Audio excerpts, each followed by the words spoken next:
I think you're, yes. Good morning, Senator. Good morning. Good morning, everyone. We're going to get started as a subcommittee. We will call the roll to recognize the members that are here. We do have an author already. Before we get started, I just wanted to announce we do have 5 items on the agenda. And so, Mr. Secretary, if you'll please call the roll, just for those to mark those that are present. And again, we will officially call the meeting to order when we have the next or the 5th member of the committee. So. Chair Garcia. Present. Vice Chair Kim. Assemblymember Shajian. Here. Assemblymember Bro. Assemblymember Brown. Here. Assemblymember Chow. Assemblymember Chu. Assemblymember Gibson. Assemblymember Irwin. Thank you. Again, we are starting off as a subcommittee. Just to review the agenda, we have 5 bills on file. There are no bills on the consent calendar. Supplemental support list we have provided for all of the members. There's some lists in the back, letters regarding SB 1219. And joining us today is Katie Toral, a recent Cal State University Humboldt graduate. She's here with us helping staff the JETI committee. Just wanted to recognize her. Good morning. Given how busy everyone is today, I want to let everyone know that when we finish the hearing, the bills on file, I will leave the roll open for 15 minutes and place the last call for votes. Mr. Andrew Stromfels, is he here? I wanted just to recognize him here. He has a new position as the Ledge Director for DGS. So good morning, welcome. Just wanted to recognize him for his work here. That being said, we have an author, Senator Wessel. Please proceed with your presentation. Thank you. Good morning. It's a pleasure to be here. I want to thank you for this opportunity to present SJR 22. I want to begin by accepting the technical amendments suggested by the committee that get the actual numbers of the budget request a little more accurate to what the actual project costs are. That's very important. SJR 22 is a resolution that urges Congress to appropriate $248 million in funding as proposed by the President's fiscal year 2017 budget to complete Phase 2 of the Calexico West Land Port of Entry reconfiguration and expansion project.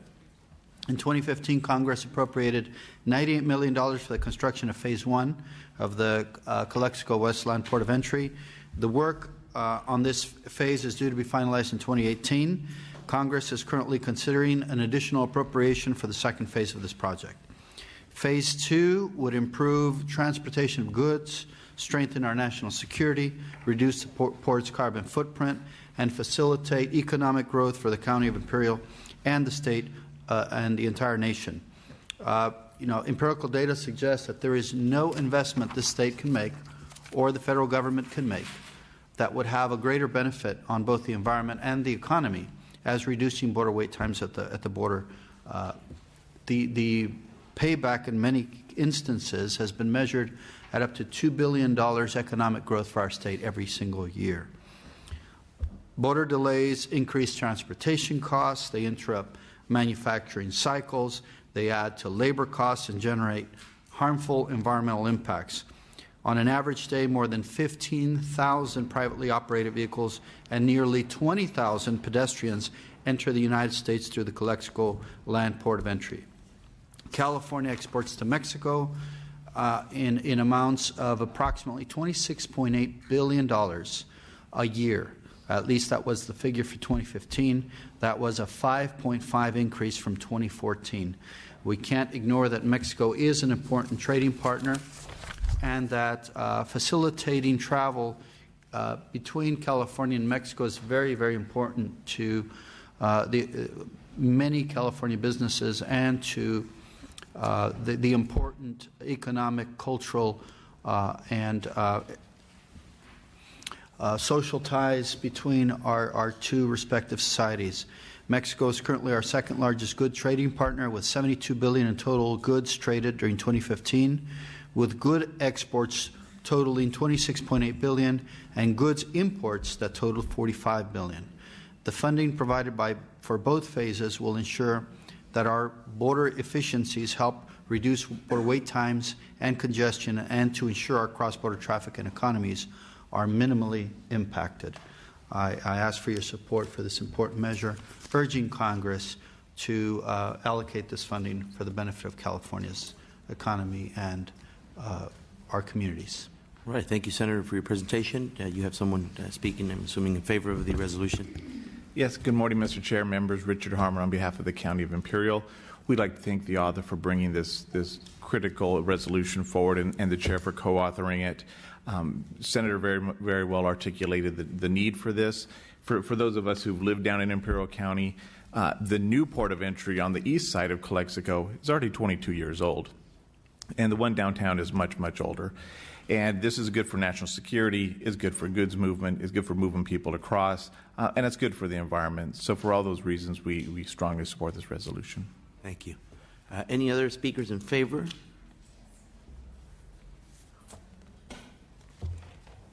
Good morning. Marty Fisher here on behalf of the California Chamber of Commerce. We're here in support.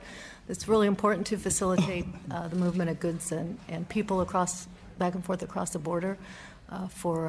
It's good for the economy and helps facilitate our exports and imports. Thank you. Thank you. Anyone else wishing to speak in favor of the resolution? Anyone up here, members? I move approval of this resolution. Okay, we have a motion by Ms. Brown, a second by Mr. Shajan. I just want to recognize that we do have a quorum. Assemblymember Bro is here. And if is there anyone wishing to speak in opposition to the resolution? Okay, seeing none, we do have a motion, a second. With a full quorum, I'll ask the Secretary to please call the roll.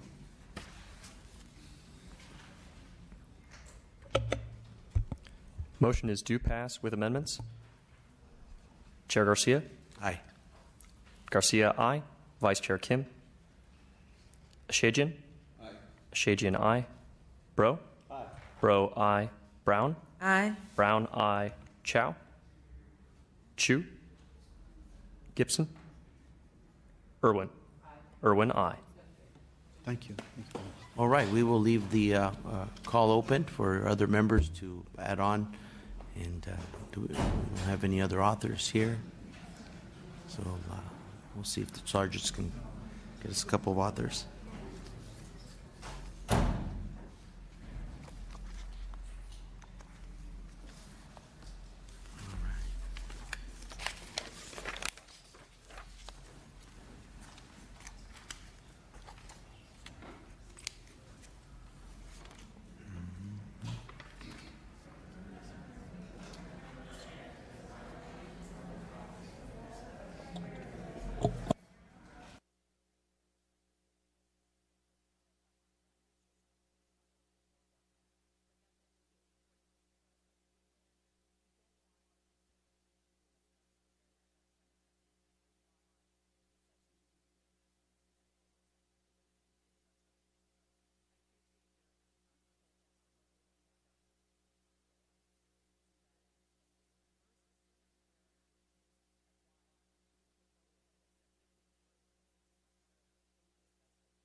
Yeah, good morning, Senator. You're welcome. We'll jump right into item 2 on the agenda, SB 1176, State Procurement and Definition of Small Business. All right. Second. We have a motion and a second already. And, Wonderful. welcome. Make it brief, very brief then. SB 1176 updates the average annual gross receipts limit California small and micro businesses must adhere to as a condition to participate in certain state procurement programs. The measure increases the 3-year average annual gross receipts limit requirement from its statutory limit of $10 million for small businesses to $15 million and $2.5 million for micro businesses to $5 million. For public works projects, the limit is raised to $25 million and allows up to 200 employees. SB 1176 also requires the Director of General Services to biannually adjust the income limits based on the California Consumer Price Index. The limits have not been adjusted for 7 years since late 2009. The proposed adjustment takes into consideration inflation, the benefits of increased competition, as more small businesses become eligible for state contracting preferences. I respectfully ask for your aye vote. we have a motion and a second. Anyone wishing to speak in favor of the measure, please step forward. Good morning, Mr. Chair, members of the committee. Thank you to Senator Galgiani. We've been working with her office since it was in the Senate, and we're happy to see that the bill is over here at this time. On behalf of the California Asian Pacific Chamber of Commerce, we are in support of the bill. She did take amendments as well, and obviously she's hoping to help those small businesses that have the opportunity to do larger contracts, and so that's exactly what this bill is aimed to do, and we absolutely support that to help small businesses continue to have those opportunities. Thank you very much. Next speaker. Good morning. I'm here on behalf of Jean Hale, who is the chairman of the Greater Los Angeles African American Chamber of Commerce, and we today stand in support of SB 1176, which proposes to raise the size standard for small businesses in California. California will see an unprecedented number of infrastructure projects in the next years to come, with almost $100 billion in projects on the books. And we believe that it's important that small businesses have an opportunity to participate. Currently, the state of California is not regularly meeting the 25% participation goal, and we would like to see California move forward, as small businesses are the largest economic generator in the state, and we urge your support of SB 1176. Thank you. Anyone else wishing to speak in favor? Anyone wishing to speak in opposition? Okay, we do have a motion and a second. It is a due pass and to be referred to the Committee on Appropriations. There aren't any questions up here. Mr. Secretary, please call the roll. Item number 2, SB 1176. Motion is due pass, be re-referred to Assembly Committee on Appropriations. Chair Garcia? Aye. Garcia, aye. Vice Chair Kim? Ashajian? Ashajian, aye. Bro? Bro, aye. Brown? Brown, aye. Chow? Chu? Gibson? Irwin? Irwin, aye. Okay, we will put the bill on call for a few minutes after. Thank you. Adjourn. Thank you.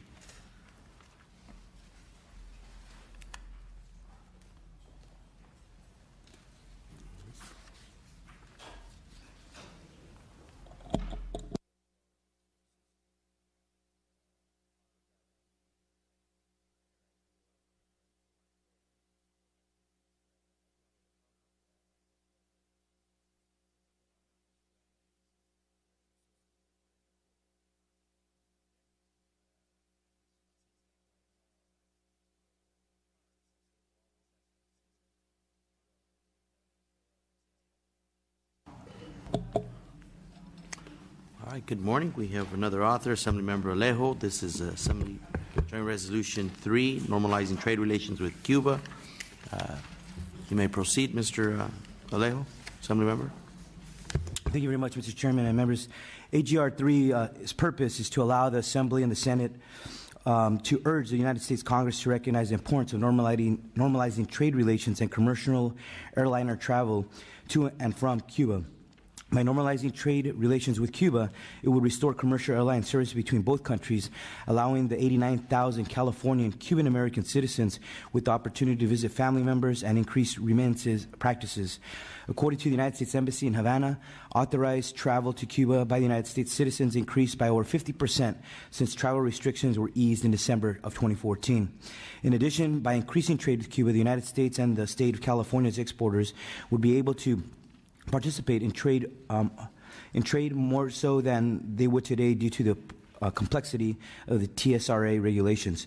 According to the U.S. Department of Agriculture's Economic Research Service data for 2013, each dollar of agricultural exports stimulated an additional $1.22 in business activity, thereby further highlighting the potential for creating American jobs through California agricultural export.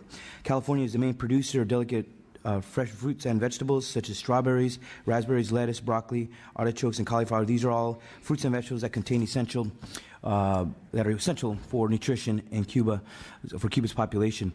But improving our trade relations with Cuba would provide access to medical advances and vaccines to treat lung cancer, sickness, and to conduct further research on Cuba's medical accomplishments.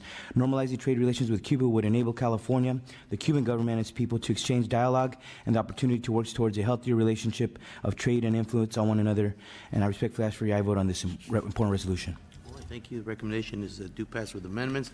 I believe you accepted the amendments that made before us. Yeah, we've accepted amendments. Anyone wishing to speak in favor of this resolution? Against? Any members have any questions or comments? I move approval of this. I don't know if we did that already. Not yet. Oh, I move approval. We have a motion. Is there a second? Second. We have a second. Member Shajan, no questions or comments? Yes, sir. Just a comment. I know that there are still some issues about how their people are treated, but my last visit to Cuba, it was a couple of years ago, I did not necessarily notice that. And one-on-one with us as Americans to Cubans, there was very willingness to work together. I think the problem was between the government agents. And I also visited some business people who in the past weren't able to do business, but the whole image was changing, the whole attitude was changing, and they were able to go in business themselves with a permission from the government, no different than we applying for licenses to the business. So even though the talk and the reasons maybe to oppose the bill was how their government treats their people, but my presence there didn't give me that impression that it was still as bad as it used to be. So on the basis of that, I'm willing to move this bill forward. Speaking of personal experience. Thank you. Thank you. Any other questions or comments? I'd like to make a comment. It's taken our country all these years to start looking at our neighbor that's 90 miles away from America, from the United States. It's time. I'm looking forward to my first trip to Cuba. And I'm so happy that our president saw fit to do what he's done and to normalize relationships. And thank you for bringing this forward. I think it's time. Thank you. Thank you. As Assemblymember Chajin had alluded to, some of us have had the opportunity to visit. We went on an agricultural kind of trade mission with the Speaker Atkins at that time and several legislators. And since then, in a matter of less than 2 years, the Cuban embassy opened in the United States embassy opened in Havana. Google executives were trying to penetrate the internet market because only 15% of Cubans have access to the internet. American companies such as JetBlue open direct flights. I think in American Airlines direct flights to Havana now. A lot has changed in such a short amount of time. When we were there, Americans were number 7 in terms of the visitors, mostly Cubans visiting relatives. But they expect after the trade restrictions being eased, Americans will go from about 75,000 visits to over 1.2 million a year. Canadians are the #1 visitors to Cuba today, but in a very short amount of time, Americans will jump to that #1 spot according to their projections. So, but we see this as an opportunity for not only cultural and educational exchange between California and Cuba, but certainly our agricultural industry. With the growing tourism, there's a greater demand for wines and agriculture to be exported. We think this is a perfect opportunity for us to engage in that kind of conversation at a historic time between the history of both countries. Thank you, Assemblymember. There is a motion and a second. Assemblymember Bro. Thank you, Mr. Chairman. I certainly agree with all your comments, and we've seen this work in the past in places like Korea, Vietnam, Taiwan, Hong Kong. Opening of economic relations in these countries has worked. My only concern is that we have not seen from the Castro regime the people given freedom yet. And I know it's early. It's just the beginning of normalization processes. But I would like to see the Cuban people given the freedom that we enjoy before we rush in and fully normalize relations. So at this point, I'm going to be a no, but I do see the productive reasoning behind your resolution, and this is a start, and I know this has worked in other countries, and I'm looking forward to the day where we do have full relations and the Cuban people do have the freedoms and liberties that we enjoy. And I agree with that. I think part of this is recognizing that the best way to spread democracy in a country is not isolated, but bring in outside influence, outside ideas. And I think that's what's happening now at Cuba. A lot is changing.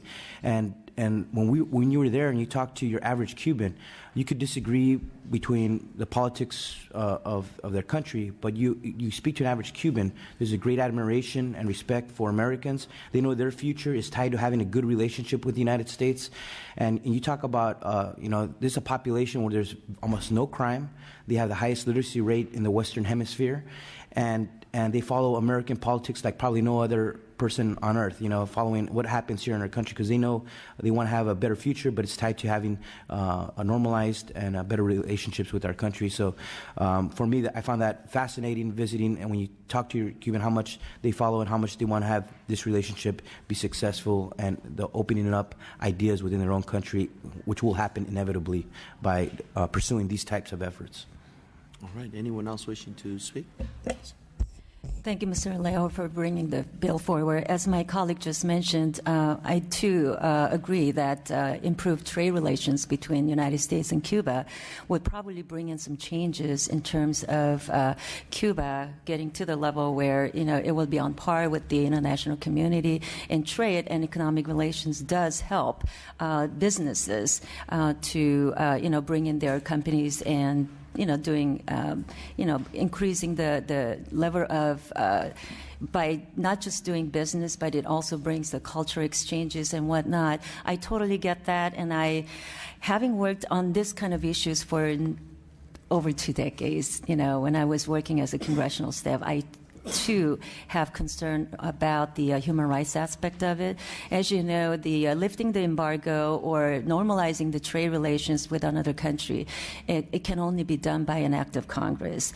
And not meeting certain conditions that are set forward, especially in the Helms-Burton Act of 1996, Congress is, in my view, unwilling to lift, unlikely to support dropping the trade embargo unless we see that human rights relations are improving in Cuba. So since I know we are, through this legislation, we're sending a message to Congress asking them to normalize our relations. Therefore, what you're asking for is some changes coming about, and then hopefully we'll get to what we want.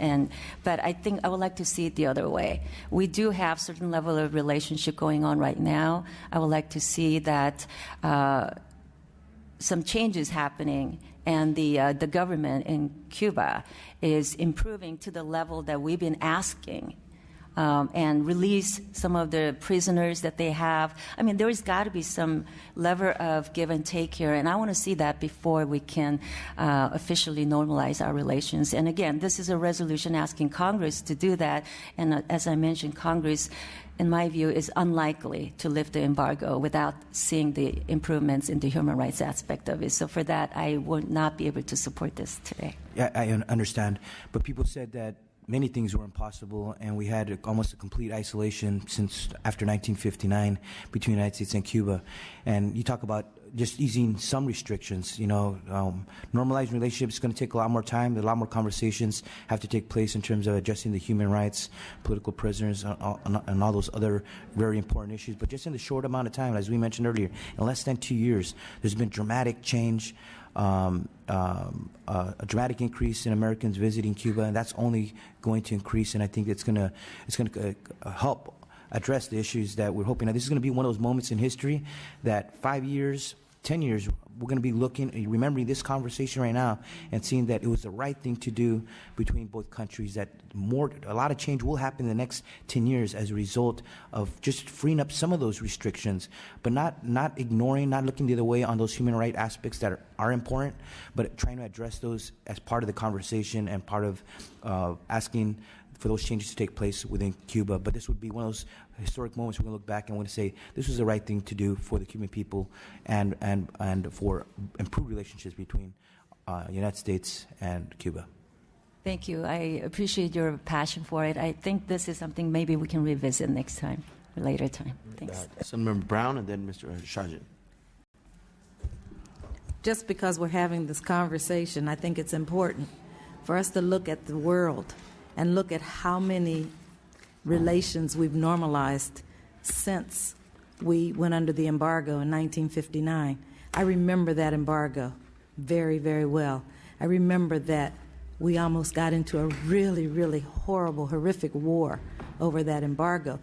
Nothing changed because we were against or we weren't supporting or we weren't normalizing relationships with Cuba.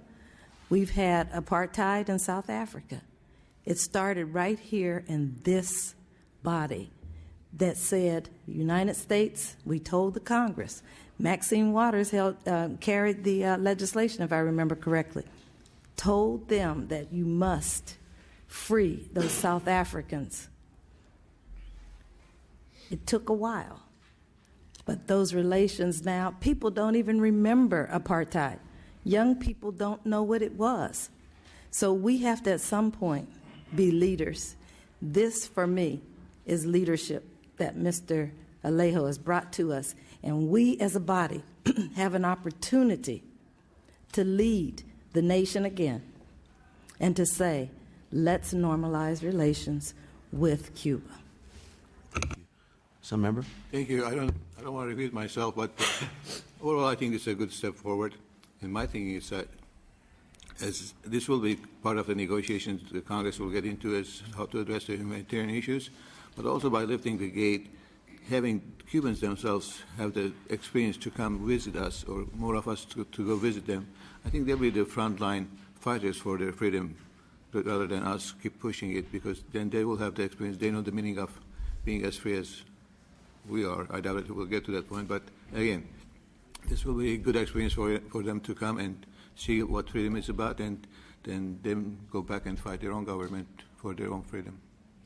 And Mr. Chargin, I'll just point out about how we can have double standards in the human rights records in other countries. For example, China are not perfect. They still need to be addressed, but we still see the criticisms from the international community. But nonetheless, they're one of our largest trading partners with our country.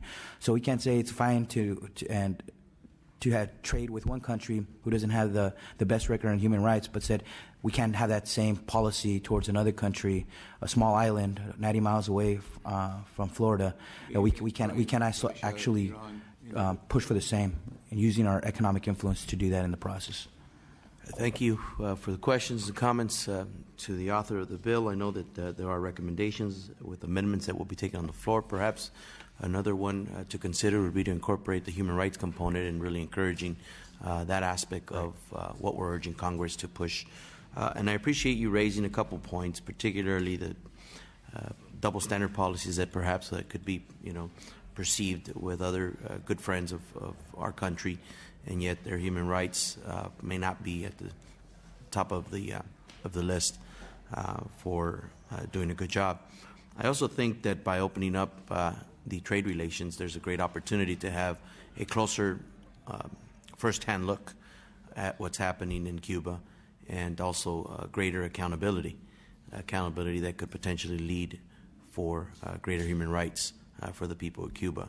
And I think they can go in parallel. As we normalize economic trade relations, we too can also be present to keep a watchful eye and encourage, the government of Cuba as we continue to release some of those economic ties, or to be able to again encourage human rights opportunities for the people of Cuba. So we have a suggestion, perhaps, of incorporating the human rights component to the amendments on the floor. We do have a motion and a second. Thank you. If there aren't any other questions or comments, we'll ask for a roll call.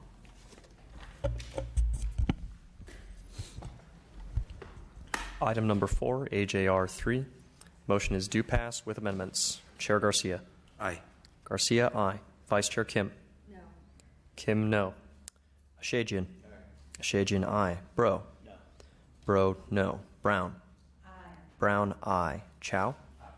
Chow, aye. Chu. Gibson. Irwin. Aye. Irwin, aye. Vote stands. Thank you, members. 5-2. All right, we will put the bill on call, and we will call up Senator Hertzberg. He's got the first item on the agenda,